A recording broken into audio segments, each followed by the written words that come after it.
Hello, good evening. I hope you're all well. Um, Welcome to the Political Hour.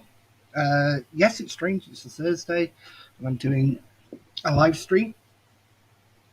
But today, a bit of a strange day. I actually went to the Senedd today to speak to some committee members in regards to my experiences on homelessness.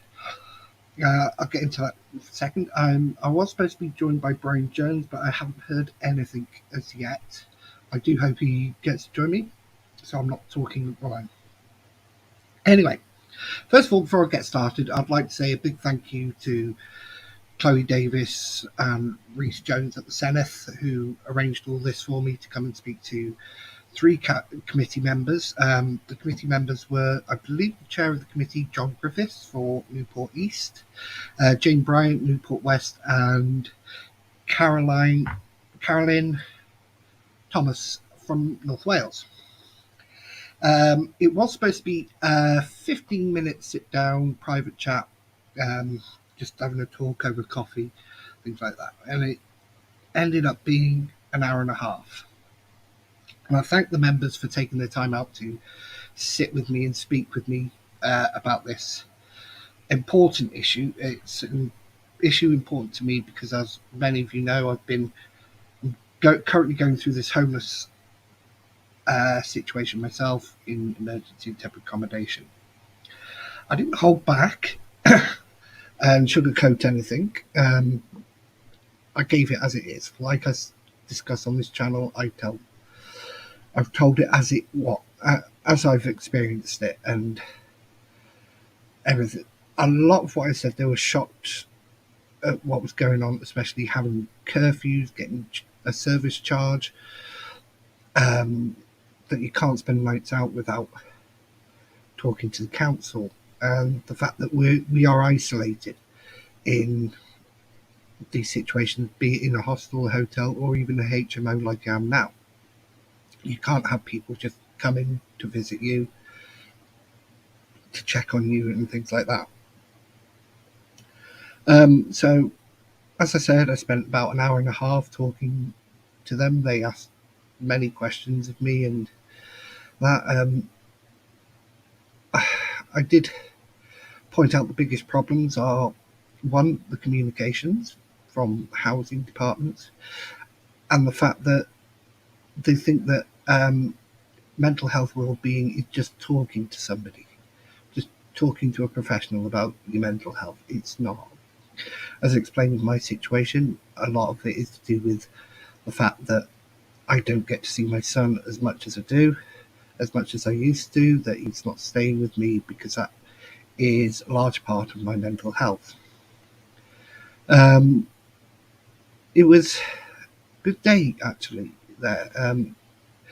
If you've noticed on my post on the page that Tuesday I was thinking I don't want to go. I had 2 panic attacks Tuesday. Um, I was not doing well, and yesterday I still wasn't doing great. I had another panic attack. Um, it was a struggle, but this morning I didn't feel like it this morning, but I had to go.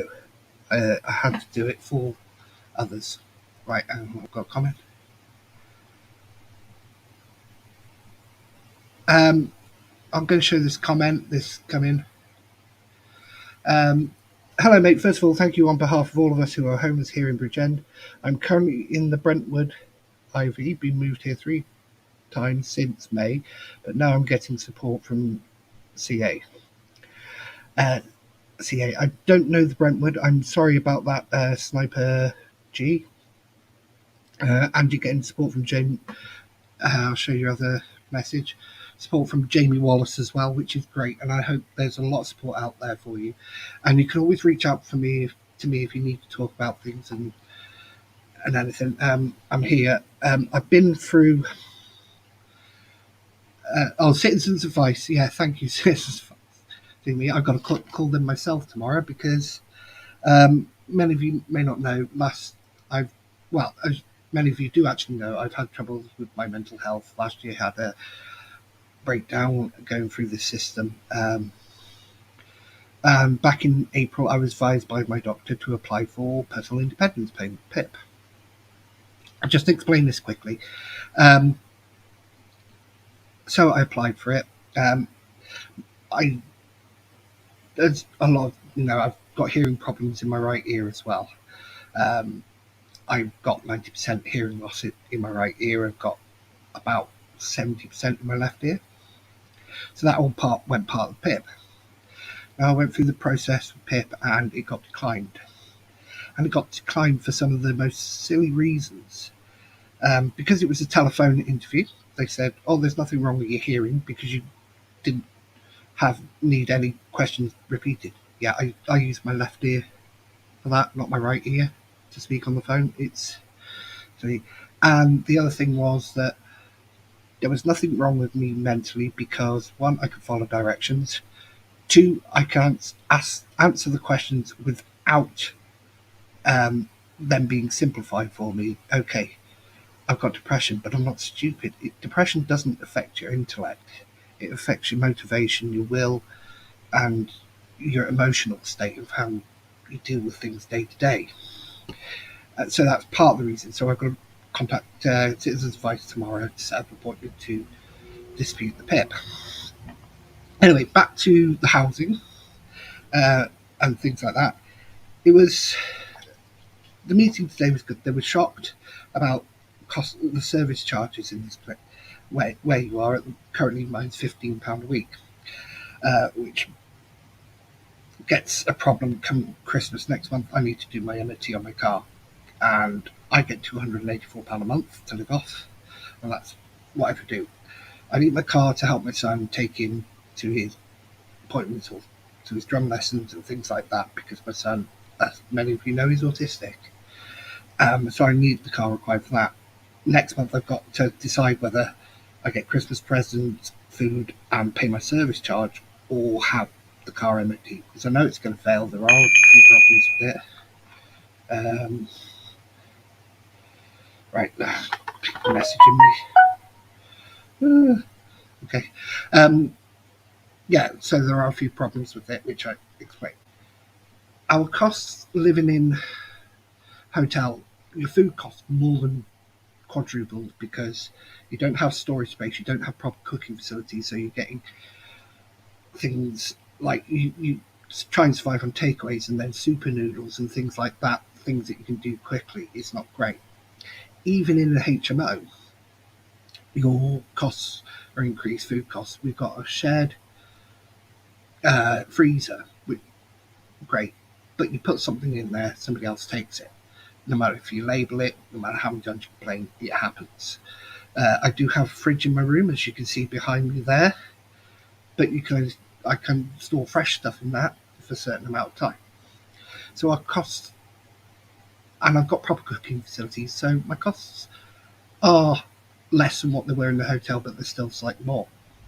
The other thing is because we can't have visitors here, anybody to come see us. So in the HMO, we've got a communal um, living room where we can go, but nobody can come see us. We have to go out and see them, so that increases your costs there as well. Because you're the one who's having to go everywhere and do everything, and nobody can just pop in and see you. I'm lucky. I've managed to put two people on my list that can come and see me anytime, Amanda Williams and Martin Williams, who both help me within the council and mentally, and the close friends of mine, and they've helped me enormously. Um, you all know me, I'm quite opinionated and I have opinions, so I gave them a few opinions on how they can, some things they can do to help alleviate this. And so the number one priority is everybody's mental health is different. How they react and what they need is different. You can't have one approach fits all policy. As I said, that really needs to sorted out. Physical disability is easier to work around. Mental disability requires a lot more finessing. I said, for me, it's my son. I need to see him more often, and things like that.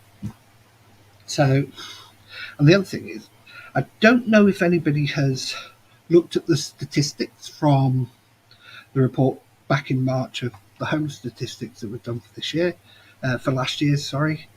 Um, Now, in this system, I've got it here, so I will bring it up.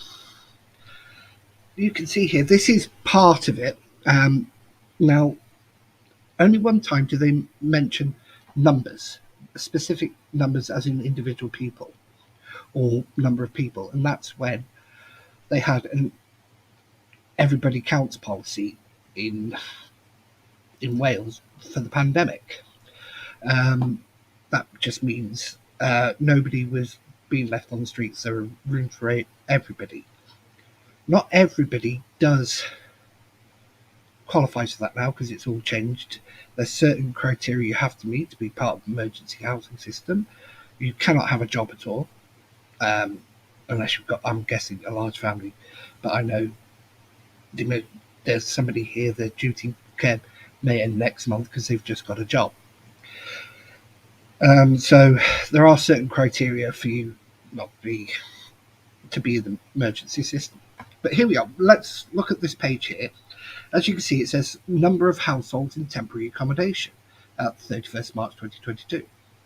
Now, if you look at Bridgend, it says 199, household estimate 63,152, which gives a rate per 10,000 of 31.5. Now, this happens throughout the report. Now, it doesn't mention specific numbers. It mentions household. It could be a one-person household, a two-person household, or so on and so forth. You get the idea. So, reporting this way, you don't know the actual number of homeless in the emergency housing system. So you don't know the size of the problem. So you cannot, obviously, do things correctly to what you need. I did mention to them about something called Housing First, which is something that's been done in America since the early 90s. The best success for this is Houston in Texas. In 2011, they had a large homeless population. Now Texas has a population. Houston has a population double that of Wales. So we're over 6.6 million people at the last census. So in 2011, they had this Housing First policy. Now, it was an approach where they coordinated all the third sector parties.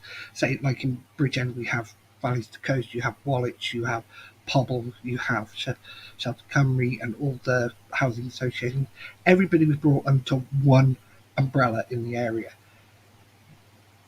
so that they could coordinate better and not do overlap on certain areas, which cuts down on the money used. They also did different projects where they were incentivizing landlords to take on private landlords, to take in tenants from social housing.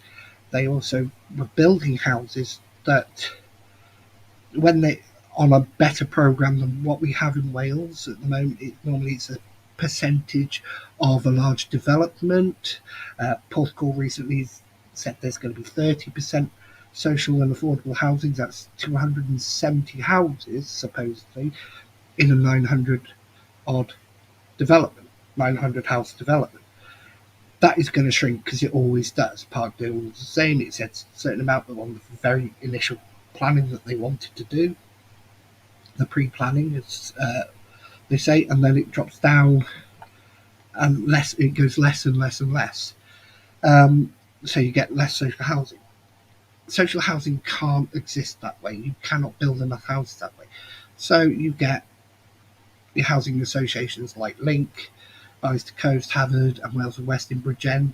They build a certain number of houses or flats or whatever a year, and it's not really, still nowhere near enough.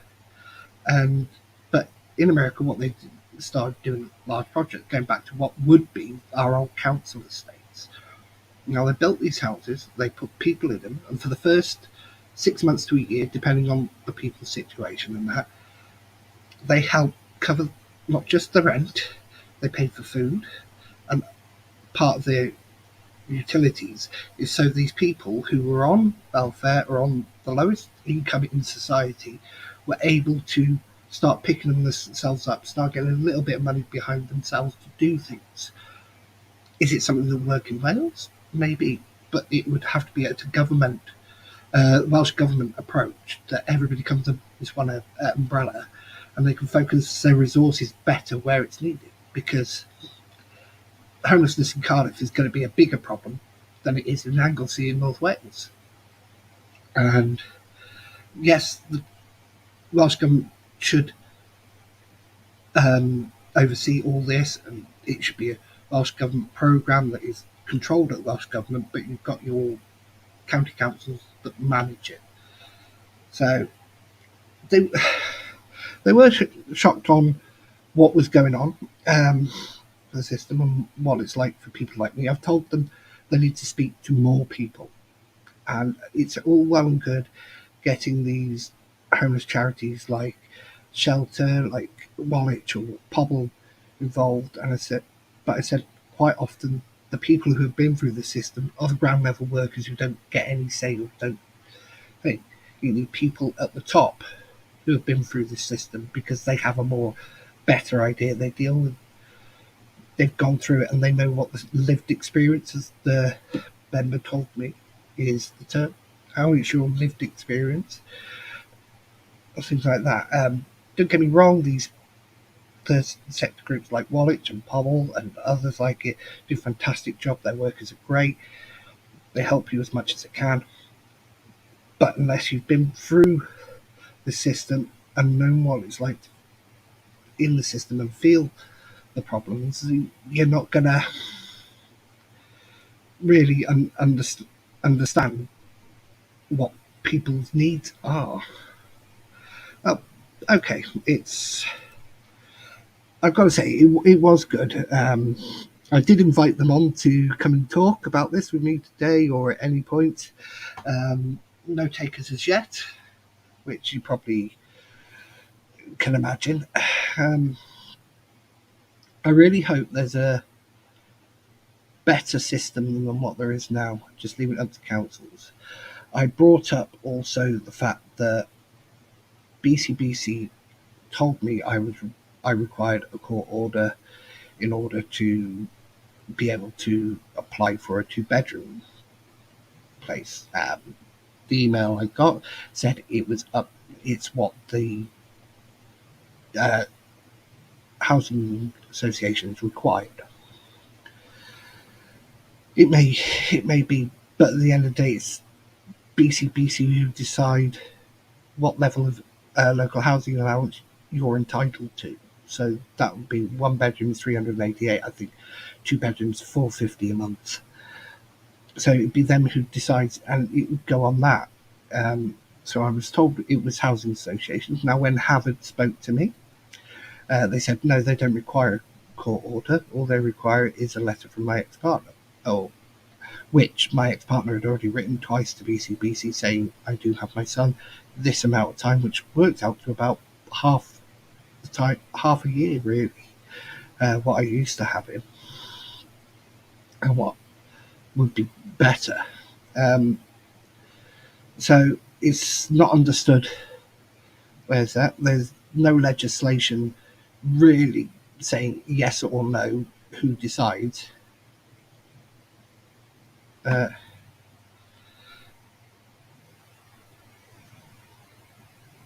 Right. Sniper G. It's not true. That's my same position. Citizens Advice told me that's nonsense. BCBC are stringing us along. Yeah.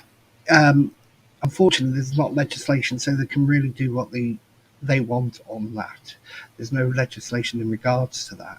There could be agreements, SLA agreements with, say, Valleys to Coast, who say unless it's somebody who has a child who lives with them on a permanent basis and claims their child benefit and things like that, then we won't take it. I know Harvard don't take that because they've told me, because they were concerned that my son would be sleeping in what would be the living room in this flat that I'm supposed to get. And they want me to apply for a 2-bedroom place, but unless BCBC agree to me having a two-bedroom place under the LHA, there's no way I can get a two-bedroom place. There's no way I can afford it. As I said, I live off £284 a month at the moment. Uh, so it's difficult. It's not easy living in this situation. Really isn't.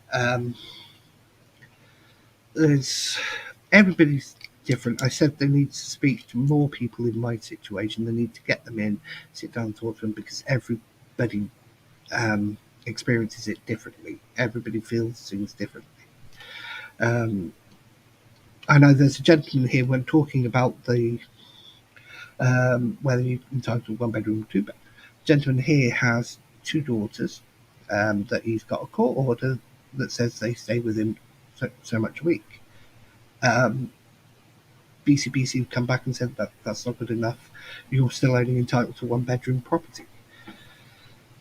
So it's difficult. He's saying if I'm having to have one of my daughters over and she's having to sleep in the bed with me, the social services would be called straight away because he's got 2%, because he's only entitled to one bedroom. Um, this is the most comments I've had, Sniper G, in one live stream, and it's thank you for that. 100%, we all need to come together and challenge them because the system is completely broken. It is completely broken. I think because there's not one policy that everybody has to adhere to, it's a lot of mishmash, and councils can do pretty much their own way and their own policies. Nothing is done. That's why I said they need a governmental approach to this, a governmental department that deals with this, and everybody works under that umbrella, and ultimately things hopefully can improve.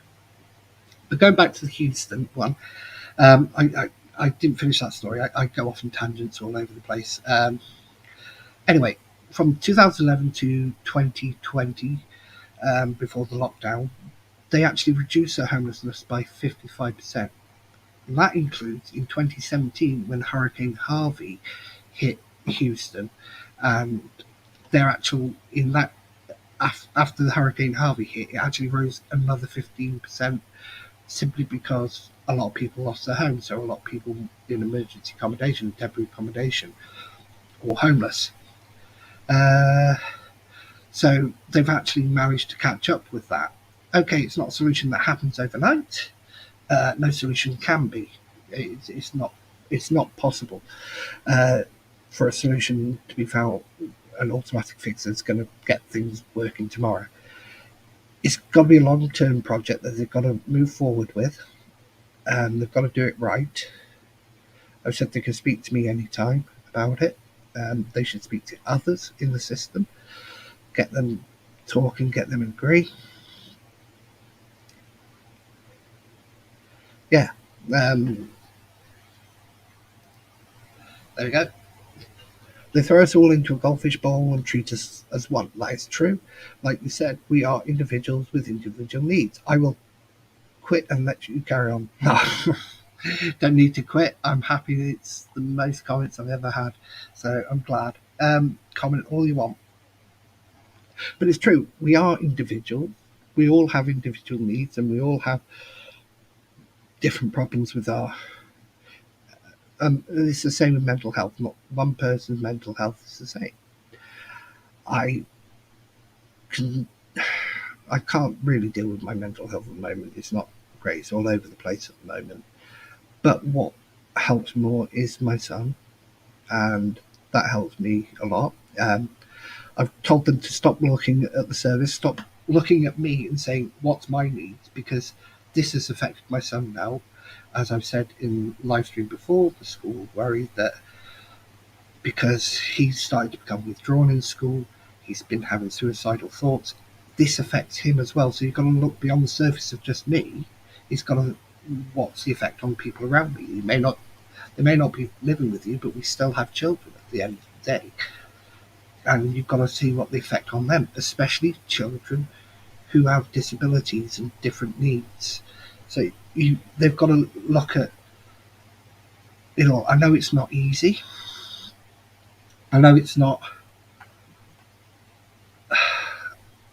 It takes a lot longer looking at individuals, and you prefer to lump everybody in together because it's easier to solve that way. But not everybody's the same, as we said before.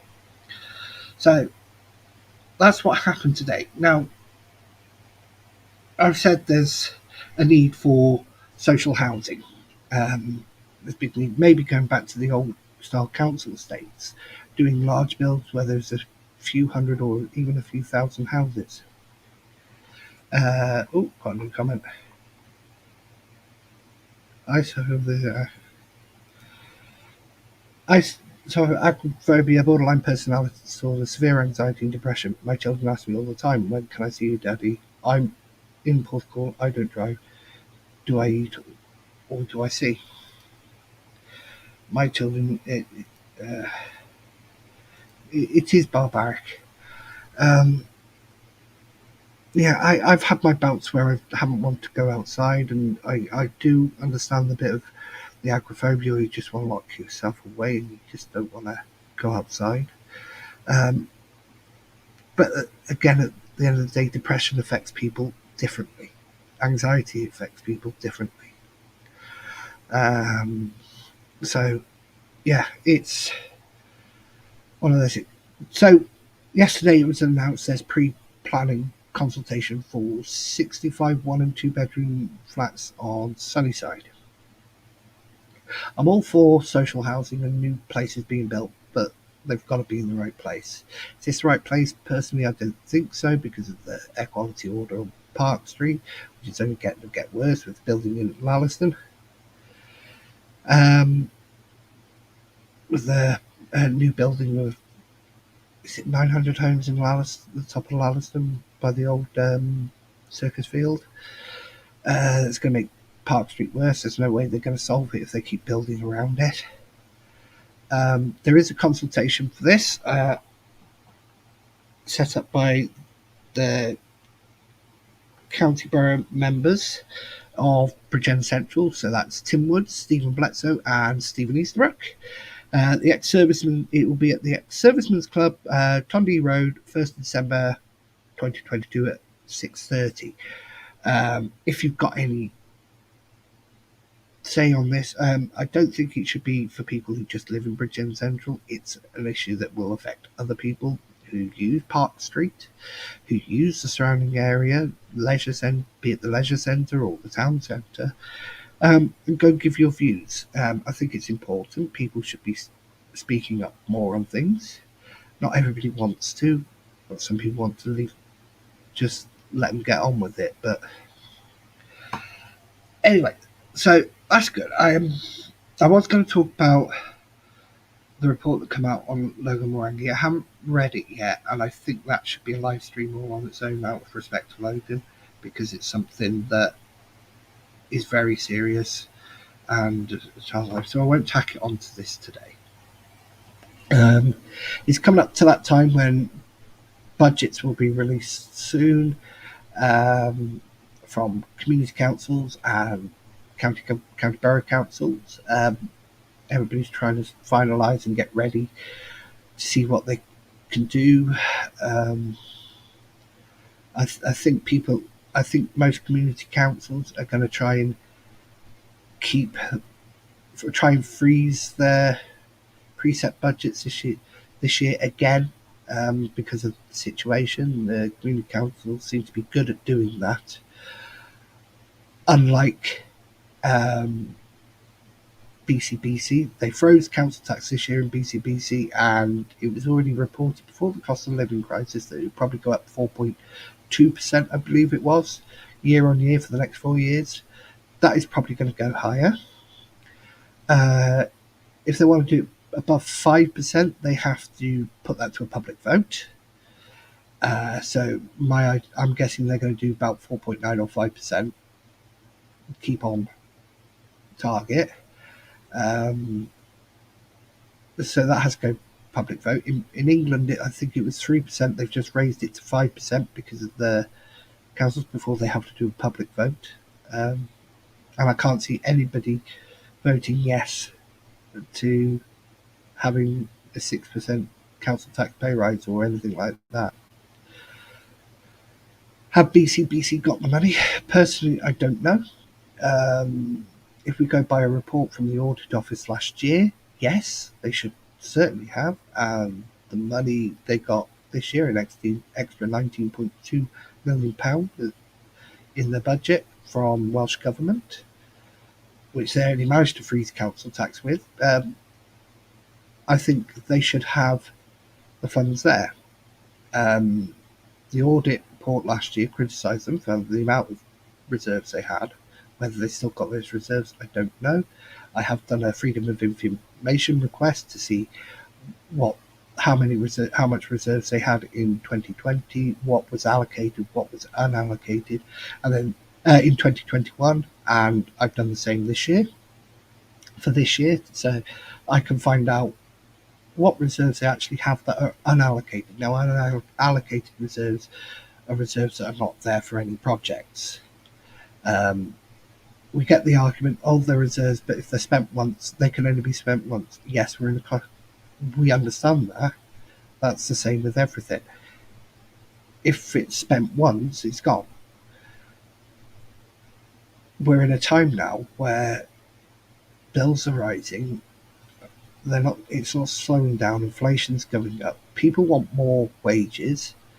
That's not always possible because that's going to increase costs to the services, even in shops as well. It'll increase the cost to companies, and not all companies can afford it. There are a lot of companies out there that can afford it, don't get me wrong. But when you've got something like rail workers, I sympathise with nurses. They've been underpaid for many, many years, and they're going to go on strike for the first time in their history, which is a testament to them. They've been underpaid for many years while taking on more and more of the responsibilities that doctors used to have, like filling out prescriptions, even giving injections, and doing some minor procedures. And I'm not just saying it's the Tory government that's done this. Labour government were just as bad. They didn't pay them properly when doctors got the pay rise they wanted, and things like that.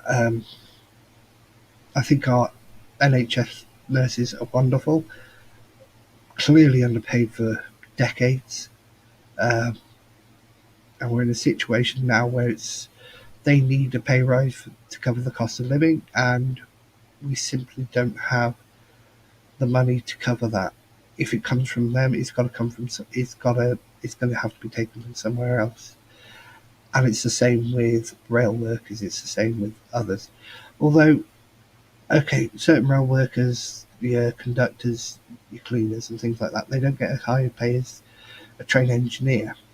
I just think the disparities in what people do is concerning. I believe in a person's right to strike. I don't believe in holding people to ransom, though, and that's what people do. Unfortunately, I don't like that. Like the oil protesters who are gluing themselves to roads and things like that. You're holding ordinary people to ransom. Go protest, go block the refineries. Okay, it'll be difficult for people out on the roads to get fuel. We coped with it in the mid-2000s when they blockaded the refineries. Yes, there were long queues, but we coped. Doing it on roads is just killing your message because you're inconveniencing ordinary, everyday people who are just trying to get to work, trying to do their life. Other people have their lives as well. So, yeah, I do believe in people's right to strike and right to do that. But if you're part of a big group, that's easy enough to do. But if you're an individual worker in a little shop, then it's going to be hard. and independent shopkeepers, little ones, don't have the don't have the freedom to increase their costs on staff wages by an extra 10% or 11% or whatever's asked for. So they've got to survive as well, and it's a double-edged sword because if you give the worker the pay rise they want, you've got to increase your prices, and that negates the pay rise that they've got, and that will increase inflation because the prices have gone up again, and inflation will go up with it. So it's a vicious circle, and it's hard to get out of. Unfortunately, we're in a situation where we're in a perfect storm, where we've had a couple of years of pandemic, we've had Brexit, which I agree with. I agree with Brexit. It's just everything came at once, and everything has built up into this perfect storm where inflation is running slightly out of control at the moment. You've got Ukraine that's added to it, and it's just one problem snowballed, and it's just caused this problem. There's not okay. Liz Truss's government didn't help anything, made things worse, but that was the situation, and she lasted only a short time, 43 days, I believe, or somewhere around there. Shortest prime minister in British history. Um, Before that, it was 105 days from a gentleman in the early 1800s. So that shows how bad she was. She got it completely wrong. She misjudged the country and how they were feeling. Anyway, so there's me rambling on about big government now. I shouldn't be doing that. Not until Jamie Wallace comes on. Then we'll ramble about big government. Anyway, Bridgend, as I said, we're setting budgets now on community councils. So probably come out in January how much precepts are for most town and community councils. Bridgend will probably be the end of January, beginning of February. Then they'll have to go to council to approve the budget, which let's see how spicy that meeting is compared to last year's meeting, because that got really crazy with councillors being threatened that they had to write the reasons why they were objecting to it, which is unconstitutional, illegal, and that was an officer who was advising that. So have we got the right officers? But yeah, I'm sorry this has been political house disjointed at the moment. As I say, I'm up and down with my mental health. I'm having more bad days than I am good at the moment. Even though I'm in a new relationship, I'm still having a lot of bad days. Mental health's funny like that. I don't know if there's any upcoming live stream. I am going to change it to in the week because it seems that more people can join, more councillors can join, rather than on a Sunday. So I'll try and fix a certain date. It won't be a certain day of week. It won't be a Thursday because I do have a community council meeting one Thursday a month. So it may be a Wednesday or a Tuesday, something like that. And hopefully we can get more community councillors on, more county councillors on to talk about things the public are interested in.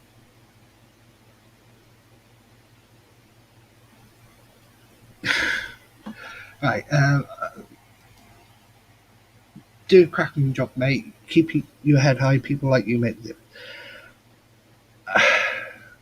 I'd like to say that I do make a difference. I don't think I do. I just try and do things. The people who make a difference. We'll talk about the Atlantic Hotel and what happened there. On the Monday, I found out by the Friday we were going to be kicked out. So I made a phone call. My first phone call was to Amanda Williams, and that got the ball rolling. I don't think if I had phoned her, we would have got the response from BCBC executives and cabinet member that we did. People like Amanda, Freya, and Alex Williams, who fought so hard for us, make the difference. And that week, the the department, the housing in BCBC made a hell of a difference.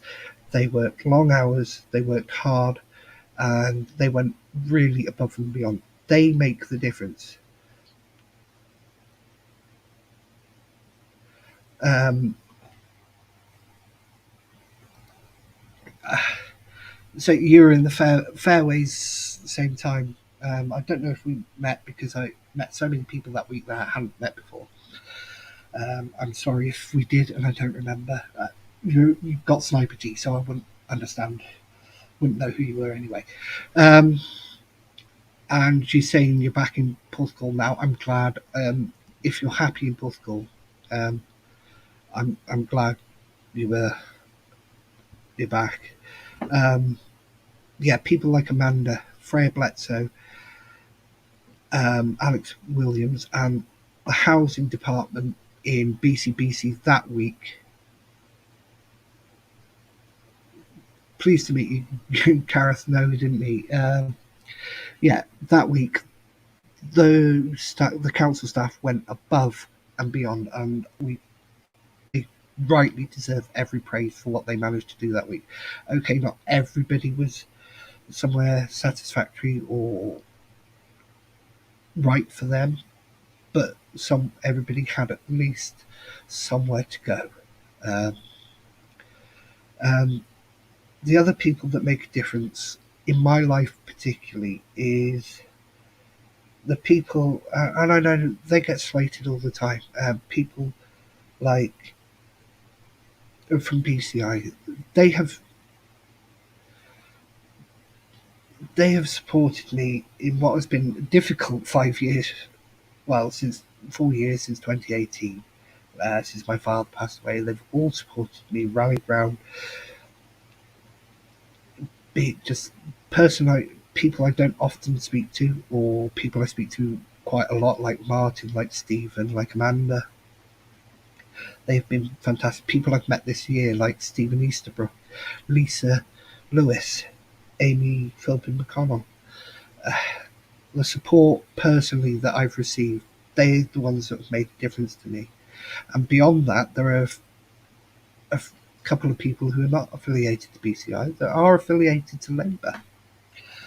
Not as councillors or anything like that, but they are supporters of Labour who a couple of them reach out to me almost on a weekly basis to find out how I am, to see how I'm doing. Do I need any help? Do I need anything?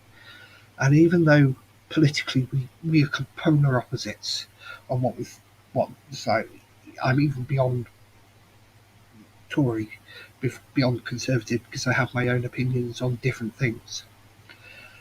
I won't mention who they are because I know they want to remain anonymous. Because I am a BCI member, but they have reached out and they talk to me quite often. Just a message, how are you doing today? Or is there anything you need? Would you like a coffee? Would you like to come and have a chat, have a coffee? It's so important. Politics hasn't come into what has happened to me, what I've been going through. And of course, the other one is my ex-wife, Karen, who's supported me and been there for me um, as well, especially with Jacob. It's been difficult on both of us, this situation with me being here with Jacob. And the best person who's made a difference to things, he's actually Jacob himself. He's been my rock. He was my rock when my father passed away. He got me through that. He's got me through an abusive relationship. He's got me through this homeless situation, and it's affected him. And he cares so much about everybody else more than himself, unless it's his sister. They fight like cat and dog, which is normal. Uh, um, but he has been the one that's never left my side. Has always been there when I needed him. Um, and friend wise, it's the same with Martin. and Amanda and Steve and Freya. They've always been there to listen to me when I've needed. And I've got other friends in BCI like Jim Thomas, Mark John. I could go through the list. I could go through all. They all check up on me. They all see how I am. They all support me, which is what people need. There are people out there, and don't be afraid of BCI. Don't listen to all the rhetoric. Yes, there are some times where things get spicy and that, but any member of BCI, any community council, any county council will do their utmost to help anybody who needs it. Politics doesn't come into it. Personal dislike doesn't come into it. We're there to help people, and we try to do that. I tried to do that at the Atlantic um, on that final week. Um, it's a blessing that I was in the system because we can see how the system works now from the inside, not just the outside. Because you can get all the statistics that favour you as you want, but unless somebody's been through it, then you can't really know. And Gareth, my experiences may be totally different to yours. They sound a little similar in ways, but you have your own experiences. Uh, I would advise you to keep fighting. If you need any help, I'm here. I can point you in the right direction to people to help you. Um, it's good that you've got Citizens Advice and James Wallace helping you now. Keep going with that, and I hope you get to be with your children as much as you can. And the reason why I did this today, uh, went in today was not for me. I'm nearly at the end of my journey in here. I've been nominated for a place, um, which apparently is empty, but it won't be this side of Christmas that I move in, which I don't understand why. Um, yeah, I'm nearly at the end of my journey, but there are others who are still on this journey, and there are others yet to start this journey. And it can happen to anyone. I'm a community councillor, okay, it's not a paid position, it's an elected position, and you think, well, elected people, they get the perks. I don't get the perks. I don't get. I've had a great network of people that have supported me um, and been there for me, and I'm thankful for that. But it can happen to anyone. It could happen to a member of the Senedd, although they get paid pretty well, so I'm not sure it will. But anything can happen to anybody in life. Anyway, I'll say thank you and goodbye. Thank you, Sniper G, for all your comments. It's great talking to somebody else on this. Um, Maybe I'll do another live stream one day and you can come on and talk about your experiences if you're willing to do that. Um, uh, well, and I'll see you again. Sniper G, if you want to contact me, just message me on Facebook. Talk. If you do want to come on, I'll bring you on sometime and talk about your experiences because they're going to be different to mine. Yeah, I too. I hope we can meet one day and have a good chat. Anyway, I'm going to end it there, Cyber G, because you seem to be the only one in the room now. You're the only one I'm talking to. Quite often I talk to myself. Thank you. Good night, and I'll see you all again soon.